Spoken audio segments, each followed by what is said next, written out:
So on to question 3, I think. What have I learnt from our audience feedback? Well, what have we learnt from our audience feedback? Well, throughout the whole trailer process, we released just little clips of it out there to see what people thought of it, like drafts. And with their feedback, we edited it. Like for our first draft, we had a lot of establishing shots. We liked the establishing shots, but what the problem with it was too time consuming with the 2-minute barrier. And some people felt if we cut 1 or 2 of the establishing shots out, we could have added more scenes and superimposes into it, which would have made the trailer more clearer. That was the first draft. Another problem with our first draft that Jack pointed out was that it wasn't clear enough. For example, our second victim in our trailer, she changed clothes, but we thought that out. We planned for her to wear different clothes because each shot takes place at a different time. And when we let our friend watch it, we wanted some peer review. She saw it and she was confused. So this helped us and encouraged us to change it. So we added lots more superimposes to show that time is progressing. So for example, in our trailer, let me quickly find it. So for example, in the second half of our trailer it says, day by day, the track 6 victims. So just from that superimpose, you then realise that it's not all based on one day. This trailer, it means the creeper, he stalks his victims systematically, like watches where they go, different days, day by day events. We also included our target audience in picking the title of our film, and we used other forms of media like Facebook in order to get our film out there. We used Facebook for the choice of our title because we felt it was very interactive and it would just create discussion. And people of the age group we were targeting for, they all use Facebook. Very quick for us. We're going around with a notepad. It might take us longer and we wouldn't get the feedback we'd want. Well, we might not get the feedback we think we could have got, where people might feel a bit more free. They might feel more computer literate than just writing it down on a piece of paper. You could also say it has some similarities with Cloverfield, because Cloverfield also used Facebook for marketing, and us asking people to decide the name of our title is also a form of marketing. Also, when we were discussing with our friends about the title of the film, we realised that our first title we had was already a film. I think it was called Creep. The first film was The Creep. Yeah, The Creep. Yeah. We weren't aware that it was already a film. When a friend told us this, we researched it up, and then we found out yes, it was a film. So we knew we had to go back to the drawing board on the name.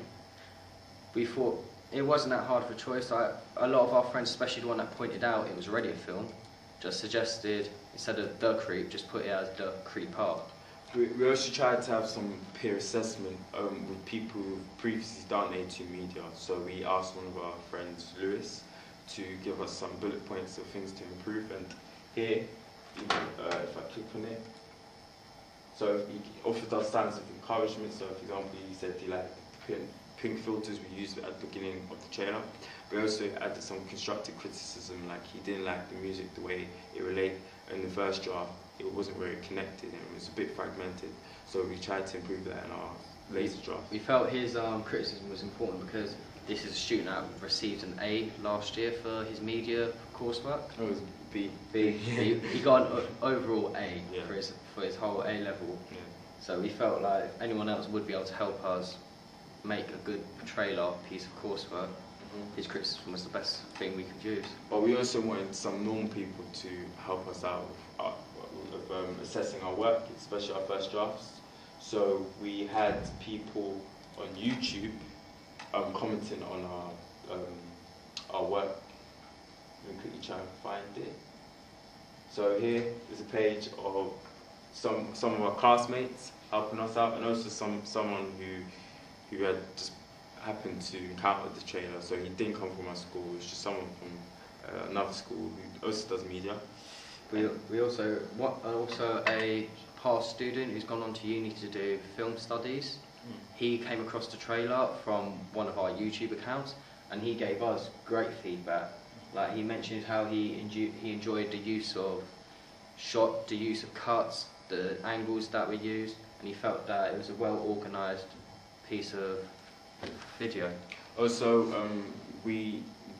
during editing, we've encountered that the first draft, it was a bit too slow and ponderous, and when we showed people, they said that it wasn't too conventional, so it helped us to add more cuts and flickers in the trailer, and that made it feel more like a horror trailer. It made it more frantic and just much more scarier. So then for our second draft, obviously we cut down the establishing shot, we added more superimposed scenes.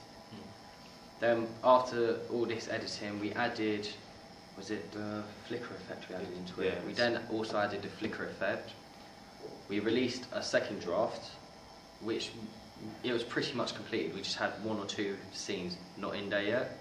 And we got the feedback from, we did the same sort of way of getting our audience feedback, YouTubed it, got a group of people in school to watch it at once. I mean, I think it's good to have a diverse range of opinions, especially when you're editing it. So not only did we look at our target audience, we also asked other people what they thought. So I think it's good because it helps encourage you to do better, especially when they add signs of encourage you and say they like things. And that's one of the things we did. For our poster, we made a Wordle, which is just a collection of words, what people thought when they first saw it. So. And we put that on, was that one of the last posts you put up? The word? Yeah, it was one of our last posts that we have. So they said it was different, weird, interesting, blurry, creepy, disturbing, unique and scary, and those are all the words we want to be associated. We wanted them to use. We were glad that they used those for our trailer. But going back on the more diverse ways of getting our audience feedback, we just felt the more people you ask, the more feedback you're going to get, and the more evidence you can use to help you make a better piece. Yeah, and we're on to question 4 now. No, should we talk about the posters? Oh, Left them out. Yeah, we forgot about the posters. For audience, like we said, we used a Wordle for our audience feedback. We also included people in the progression of it. So we had 2 drafts at minimum. We did the photo shoot of the possible photos we were going to use for our poster and our magazine cover.